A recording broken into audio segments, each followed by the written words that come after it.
Well, that was a movie. Yeah, that was a movie.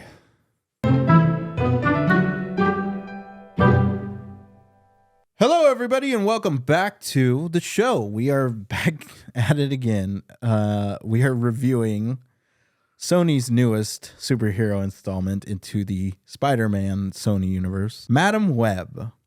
And there is a lot here to process, and it's so frustrating for me because I had to sit through this movie, and it's so hysterically bad. Madam Web. That's all I can say is yeah, this movie has lots of issues.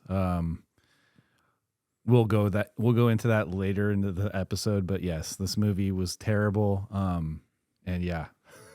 All right. So before we get into our review, like usual, go down, hit that like and subscribe button down below, or follow us on our socials like Instagram and Twitter or X, as well as patreon.com/thecalvincam. Go there, join one of our 3 tiers, and it really supports us and helps the show get bigger and better.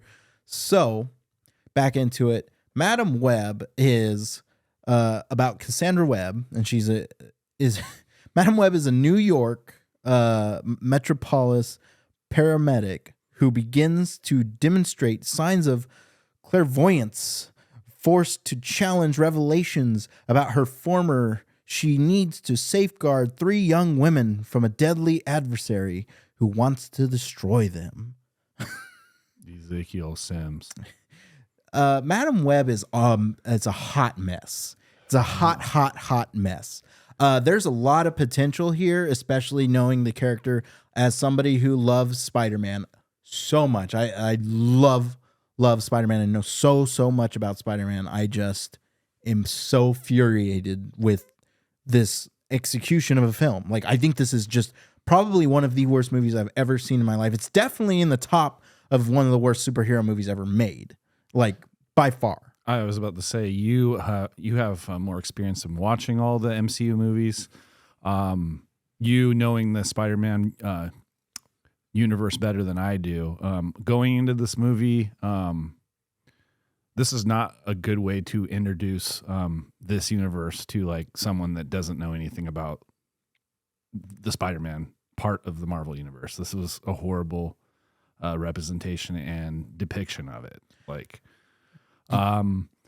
yeah, this movie has really, really bad and has seriously really bad pacing issues. Like, it's not even just the pacing issues. It's like it's the whole all around movie. The writing, it's bad. The dialogue is so bad and so cringy. The acting, like I can see these actors are really trying in some parts, but there are other parts where I'm just like, are you here for the paycheck only? Like, what is going on with you? Ezekiel Sims' character, I just can't even wrap my head around him. Tahar Rahim, I'm sure he's a good actor in other things. This is not one of them. There's scenes where he was just improv, like his voice, and he wasn't even acting. We didn't even see him act. Yeah, I mean, like one of the highlights. Let's start with some positives before we tear this shit apart. Good things. Adam Scott, I love Adam Scott, so it was nice to see Adam Scott. Love you. Yeah, I thought Adam Scott was he was good in this movie. He was. I mean, he had a small role, and it wasn't. They didn't have to mess anything up for him.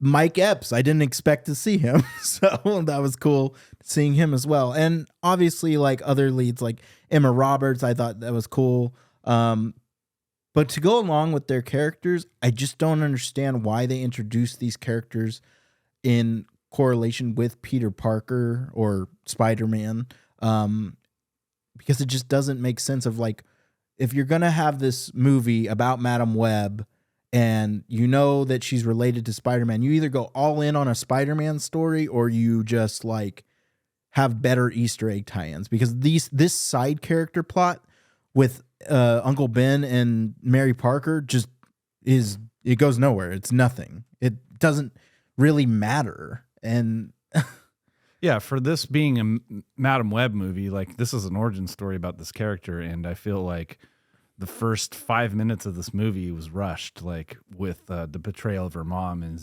Ezekiel Sims. Like it was just rushed. I'm just like, I don't know.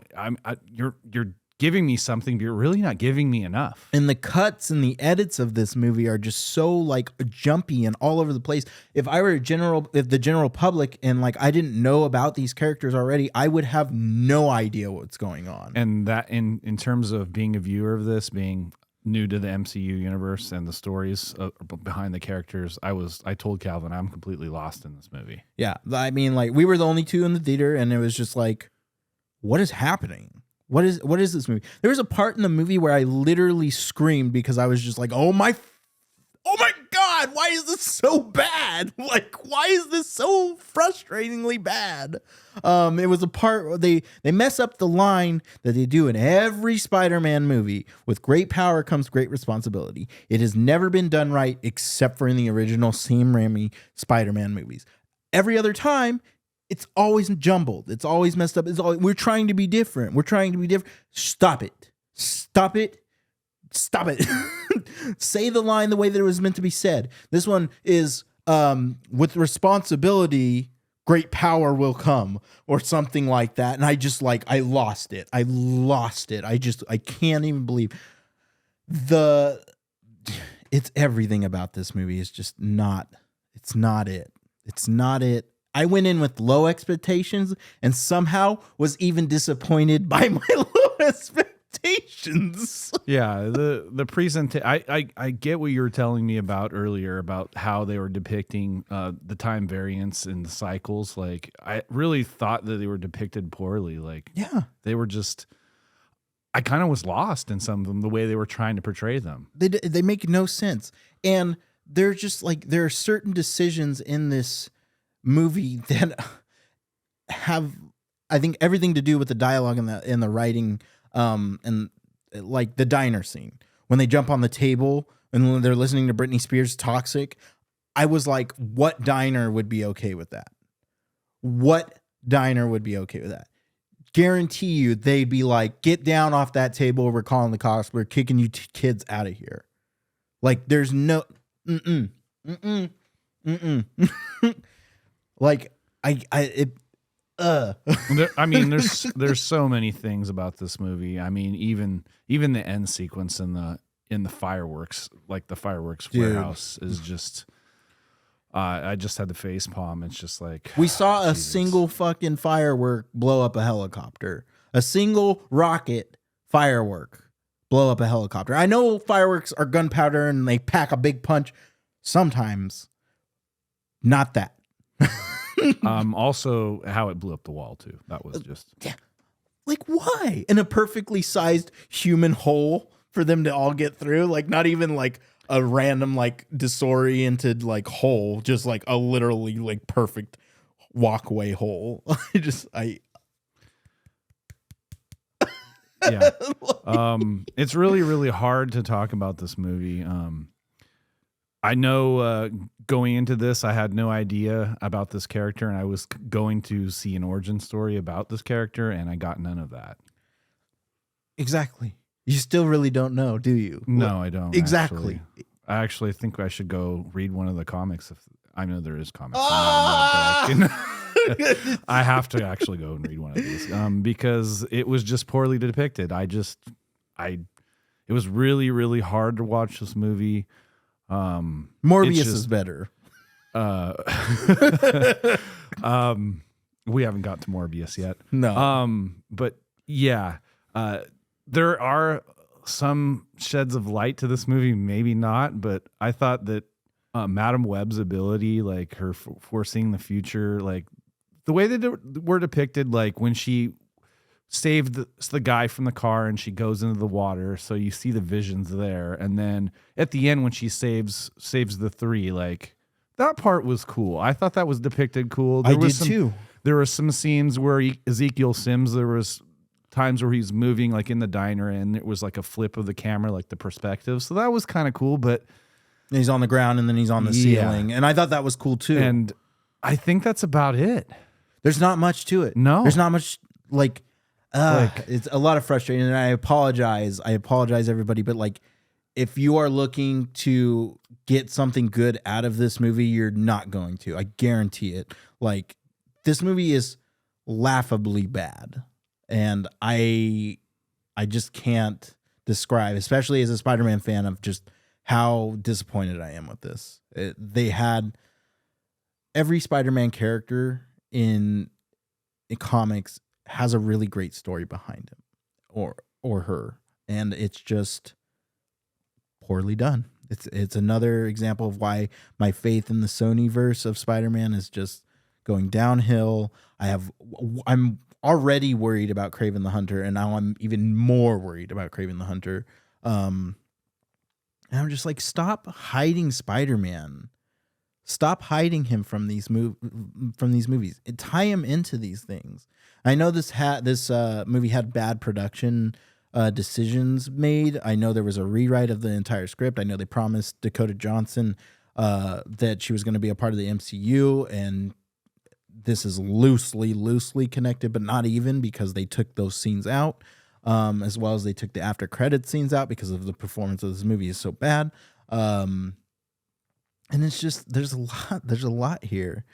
I can't. I can't. Let's get into the review for this movie. Let's wrap this up. I'm going to start first. I normally ask you, but I give this a star. This is a 1-star movie for me. This is bad. I think the only redeeming factor is that it's set in the 2000s. I like the aesthetic. I like the music.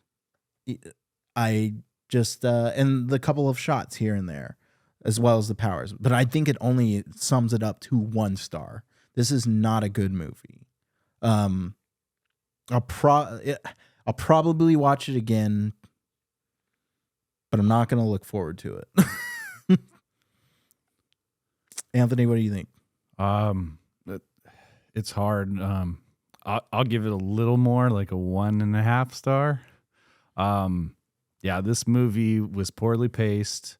I felt like the beginning was super fast, and then once we get to the middle, it's just like a bunch of bickering teenagers. Like, we get that through the whole diner scene and them in the forest, and I felt like there was just nothing. It was just like, it was boring through that part of it for the film. Where it shines is maybe those little the special effects of Madam Web's abilities, but the story is hard to follow. There's like no origin story. I mean, I did like Adam Scott. I'll give you that. But other than that, there's nothing with this movie that I liked. Like, It was hard for me to watch this movie, and it was hard to, like, after watching Iron Man and watching the Phase 1 MCU movies like Iron Man so far and Thor and Captain America, those movies are phenomenal for origin story, characters, and the way they were portrayed. This was poorly executed, and it was not a good movie. And I'm sad about it because you're sad about it, because this universe is your favorite. I love Spider-Man. Yeah. And it's just disappointing. That being said, I mean, go ahead and watch the movie if you want and give your own opinions. And obviously, go ahead and comment. Like, I would love to talk about this movie with people, especially if they liked it. Yeah. All right. Let's move on. Let's get into something fun. We're going to do Spider-Man trivia. Today's Spider-Man trivia. Let's end on a good note here. Spider-Man movie trivia. Anthony's going to ask me some questions. I'm going to answer. Hopefully I get them all right. Otherwise, I'm a disgrace to Spider-Man fan. You won't be. Okay, we'll start off with number 1 here on our list. Following the revelation of Spider-Man's identity, Peter Parker receives a legal counsel from whom? Matt Murdock. Matt Murdock is correct, Calvin. Yep. Yes, he got that one right. I'm expecting him to get these because he knows the universe. All right. Next question for Calvin. When Thanos wiped out half of all life in the universe, the event was called the Snap. What phrase was used for the eventual return of said through the half of the universe? The return? Yeah.